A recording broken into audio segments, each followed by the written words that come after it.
Avoir une copie? Elle va vous le donner. Ah, d'accord. Excellent. Excellent, merci. Alors, Leonardo Fabio Ospinato. Oui.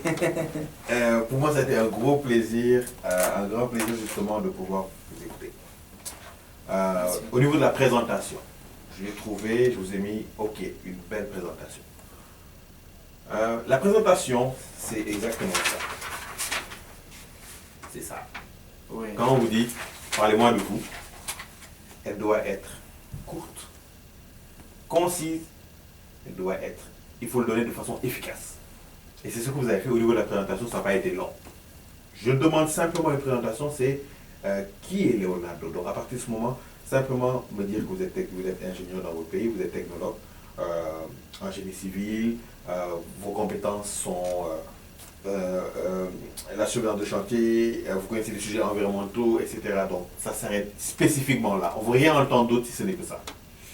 Puis au niveau de l'expérience, j'ai trouvé ça aussi précis, concis, logique. Bravo, j'ai mis bravo parce qu'au niveau de l'expérience, vous avez mis en avant tout de suite les 3 années d'expérience que vous avez. Donc vous vous vendez avec 3 années d'expérience. Si vous étiez parti plus long, vous allez être trop long. Et comme j'ai l'habitude de dire, le recruteur, là, il a 1000 questions à vous poser.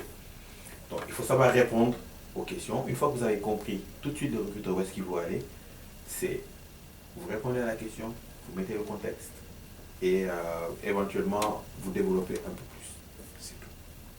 C'est comme ça qu'il faut répondre aux questions. Jamais s'extendre. Jamais s'extendre, etc. Parce que le danger est que quand on va s'extendre, donner plus d'informations, on est en train de répondre peut-être à la 10e question du recruteur, à la 11e, à la 12e. Donc ça commence à se mélanger.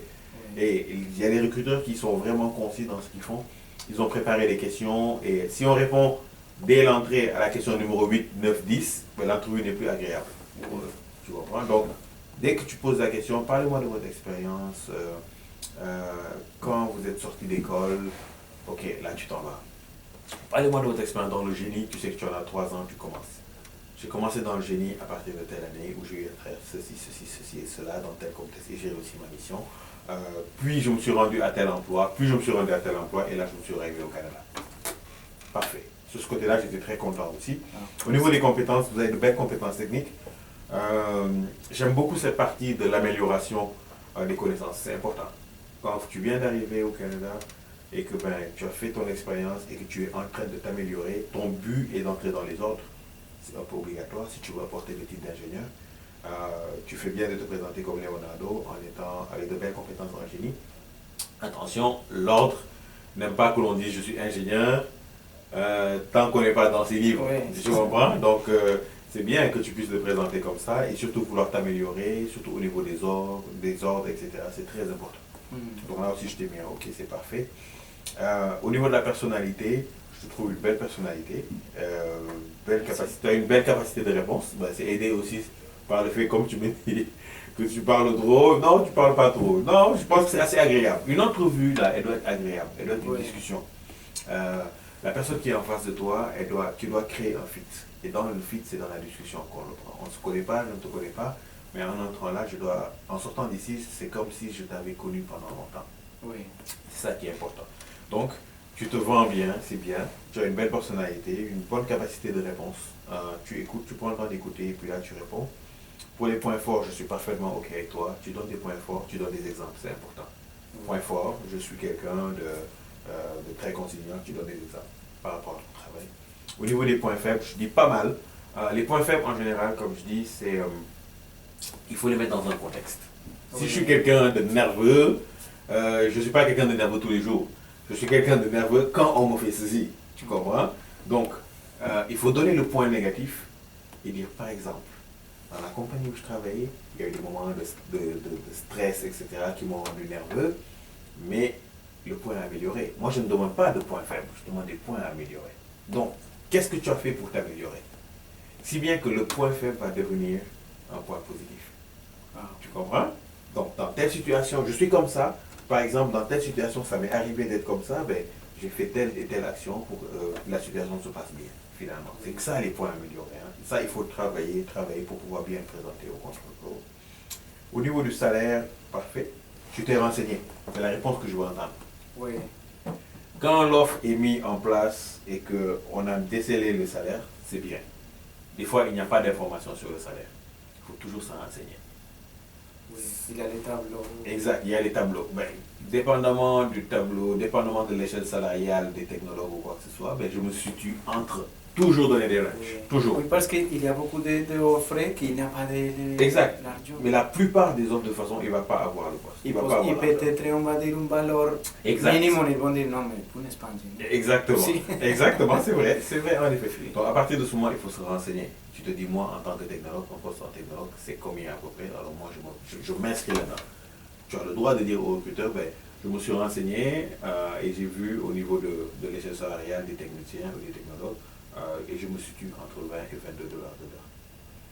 Tu as le droit de le dire. Tu as le droit de dire entre 20 et 25 dollars de l'heure. Oui. Moi, j'ai dit soit des ranges là, il faut toujours faire des intervalles de 5 000 ou de 10 000. Ou alors comme ça, quand c'est précis, pareil, c'est précis, entre 20 et 22 dollars.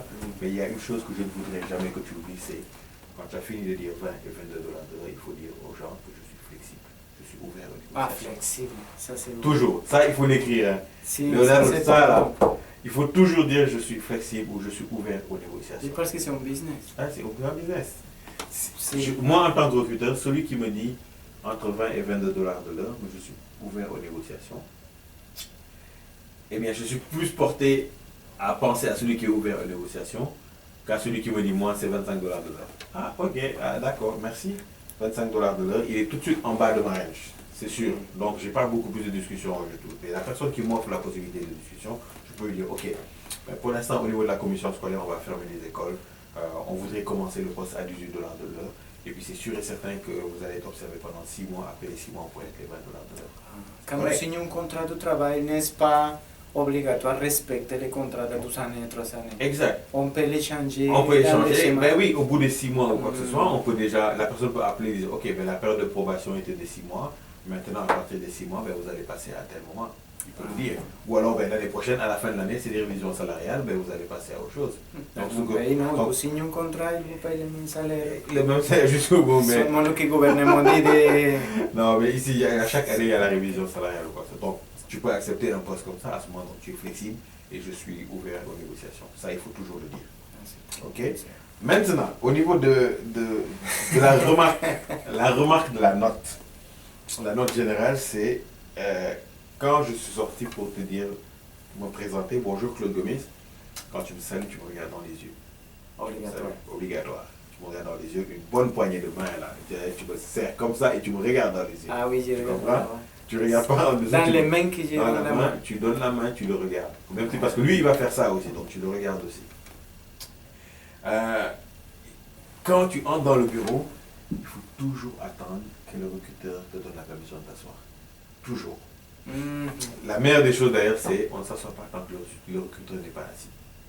Donc le recruteur, il va entrer, bonjour, soyez-vous, tu vas faire semblant, tu poses ton affaire, et tu attends, il s'assoit, tu t'assois. Cette partie-là, c'est la table du recruteur. Il n'y a rien qui doit être posé dessus. Ça, Je dois le mettre ici. tu le mets ici ou tu le mets en bas. Ah, Ok? d'accord. Surtout pour vous en génie, en ingénierie, parce que parfois, tu peux tomber sur le directeur de projet, tu peux tomber sur l'ingénieur civil qui va être là, qui a des plans. Il a besoin d'ouvrir les plans en disant qu'est-ce que tu comprends sur le plan. Tu comprends? Donc ne coupe pas l'entrevue tout de suite ou ne sois pas perturbé dans le fait que est-ce que vous pouvez enlever ça à côté, on va le mettre. Enlève. Ça là, c'est la table du recruteur. Il n'y a rien dessus, donc ton affaire, tu le poses par terre. Ok? D'accord. Donc, C'est au mieux- cas. c'est mieux n'apporter rien. Si tu peux, il y en a qui, jusqu'à la porte, ils lisent, ils regardent et tout. Par exemple, une question. Ce matin, hier, je pensais venir avec des cravates, Oui. tout ça. Oui. Mais le problème, c'est que si je viens avec ça, c'est très froid. Ouais. Mais qu'est-ce que je dois faire? Parce que si je porte les chaussures de De veste, veste aussi, oui, de c'est veste. très froid. Dans Oui, ce mais- cas, qu'est-ce qu'on peut Ok. venir avec un sac à dos? Exactement. Dans ce cas, tu Mais peux c'est venir bon. avec un sac. Pendant l'hiver, je ne connais pas d'entreprise où il n'y a pas un vestiaire où on peut mettre ses affaires. Donc tu vas arriver, vous avez un vestiaire, tu dis ok. Ou alors, ben, avant de rentrer dans le building, tu te changes, tu vas changer les chaussures, etc. Tu mets la veste, si bien que tu laisses la veste, tu laisses le sac. C'est comme ça. Il y a eu des moments où, pendant l'entrevue, c'était la neige. Je me rappelle l'année dernière, j'étais parti dans le West Island et j'avais une entrevue pour un poste de directeur des travaux publics. C'était la tempête de neige. Même moi, pour arriver, c'était un gros problème pour arriver dans l'entreprise. Donc j'arrive dans l'entreprise, dans la municipalité, la dame qui venait pour l'entrevue, pareil. Donc elle est venue, avec une jupe habillée et tout ça, son manteau, mais quand elle est venue, je l'ai vue à l'entrée, elle a enlevé son manteau, elle s'est changée, elle a demandé est-ce qu'il y a une salle de bain? Oui, elle est partie, elle s'est fait les cheveux, elle est venue pendant l'entrevue. En partant, elle est rentrée dans la salle de bain, elle a mis son pantalon, elle est rentrée dans la voiture, elle est partie. Donc les gens peuvent, il faut s'accommoder. Quand tu viens en entrevue, il faut espionner l'entreprise, il faut regarder l'entreprise. Si même il faut que tu ailles faire le tour avant, tu regardes l'entreprise, les gens, comment ils rentrent ou quoi que ce soit, ok. Et quand tu viens en entrevue, tu viens en tenue de ville, tu veux te mettre en cravate, pourquoi pas. On dit en général pas trop, mais la veste, la chemise, tu mets la veste comme ça, et du pain. C'est correct. Pour un ingénieur, tu arrives pareil, tu te présentes. Et ça parce qu'il faut bien donner. Oui. Il faut qu'en sortant, que le recruteur dise waouh, Leonardo, la classe, hein, il est bien, etc. Il faut qu'il ait la meilleure impression pour toi. Oui. Ok? Ça c'est bon. Les gestes. Ça, c'est les ingénieurs. Par exemple, il y a le pont. Ici, Il y a le pont, et puis là, il y a un mur, etc. Donc, il faut faire attention aux gestes. Je sais que c'est pas évident, c'est pas facile, mais il faut au maximum essayer. Les gestes, c'est pas plus haut que son menton, c'est ce que je disais. C'est seulement ici. C'est seulement ici. Donc, par exemple, il y a un pont, etc. Il faut que ce soit mesuré. Un Non, barrage. il y a un barrage, etc. Non, il faut toujours y aller avec la possibilité simplement de pouvoir parler et puis de pouvoir contenir notre information, justement. C'est dans la beauté des gestes, en fait. En fonction de qu'on va parler, etc. Pas les super grands gestes. À part ça, je n'ai pas grand-chose à te dire. Je suis très content quand même de ton entrevue. Je trouve que tu dégages bien. Continue. Tu t'exprimes bien. Pour quelqu'un qui a fait 6 mois d'anglais, c'est bien. Quand je t'ai posé la question d'anglais, tu es parti tout de suite sur une explication. On a fait des vannes, on a discuté, etc. Il faut que tu te sentes à l'aise. Tu comprends? L'anglais, de toute façon, c'est comme toutes les langues là. Tout ce qu'il faut éviter, c'est de vouloir traduire dans la tête et de le ressortir, etc. Oui. Tu parles naturellement. Et puis, regarde, il n'y a pas une langue où on ne fait pas de faute là, n'est-ce pas? Donc, regarde, parle, sors de ton extraordinaire, montre que si tu es dans le chantier, tu vas toujours avoir la possibilité de réfléchir pour pouvoir adapter ta situation. C'est tout ce qu'on demande. Ah, d'accord. Merci. Merci pour tout. Tu as des questions? De toute façon, je suis ouvert. Pensez aussi à demander aux recruteurs quand vous allez dans les entreprises, à demander les cartes d'affaires. Je peux avoir une carte d'affaires. Mais c'est bon pour moi faire une carte d'affaires? Oui, tu peux faire une carte d'affaires pour Mais moi. par exemple, moi, je ne suis pas membre de l'ordre. Tu n'es pas membre de l'ordre? Est-ce que tu es technicien? Technicien. Tu n'es pas membre des technologues? Non, parce que j'ai déjà payé les frais de l'ordre de technologue. Oui. Mais je dois réussir l'examen de l'Office québécois et la langue française. Quand je donne ça, Oui. ils me donnent la licence. Ok. Et à l'ordre, seulement manque un examen technique. Bon, mais quand tu as fait l'examen technique ou quoi que ce soit, tu as une petite carte, ingénieur junior. Mais maintenant, non, parce que qu'est-ce que je peux écrire? Tu peux dire spécialiste en génie, quelque chose. Spécialiste. En génie civil. Ou alors tu peux mettre, adjoint ingénierie, comme ce que tu as déjà été vu, etc. à la recherche d'emploi. Faire seulement un tirage. Juste un tirage, Après pareil. ce tirage. C'est ça. Et toi, en arrivant en partant, regarde, en partant, tu dis, est-ce que je peux vous laisser ma carte? Ok, est-ce que je peux avoir la vôtre? Ben là, on s'échange les cartes. Ça permet de pouvoir appeler la personne. Oui, ça c'est. Tu comprends? Oui. C'est comme ça. Est-ce que tu as d'autres questions? Non, ça c'est merci. S'il y a Je de prendrai quoi? une carte d'affaires. C'est Merci. bien pensé, bravo. En tout cas, s'il y a quoi que ce soit, de toute façon, Khadija, elle va vous. Ah d'accord. Excellent. Merci. Je vais arrêter ça.